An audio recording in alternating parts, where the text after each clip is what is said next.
ambazo unazifanya nje ya printing, kuna masuala ya picha na nini. Picha mnakuwa mnapiga picha wenyewe? Ndio tunapiga picha kwa mtu ambaye atahitaji, tunapiga picha. Okay.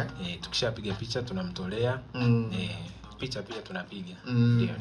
Tunatengeneza t-shirt, tuna brandi, ofisi, mabango, kila aina ya printing. Okay. Ndio basi.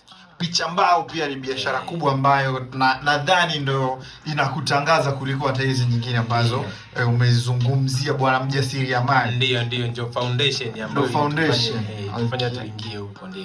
Okay. Ilikuwaje the first time unaingia kwenye biashara ya picha mbao, na nini hasa ambacho pengine kilikusukuma ikakuvuta kwa ajili ya kuifanya hiyo biashara? The first time naingia sikuwa serious sana, niseme ukweli. Sikuwa serious sana. Ulikuwa unafanya majaribio? Yes, ni kama majaribio, yani kwamba ile mbona fulani amefanya?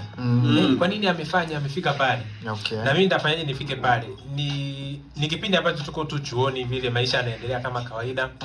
Sasa nikawa na ndugu yangu mmoja akasema, blaza njoo kidogo kujifunza vitu, uone mambo yanavyoenda. Okay. Mbona wewe unakaa tu huko kijijini? Maana nilikuwa nasoma chuo kimoja hivi iko Morogoro.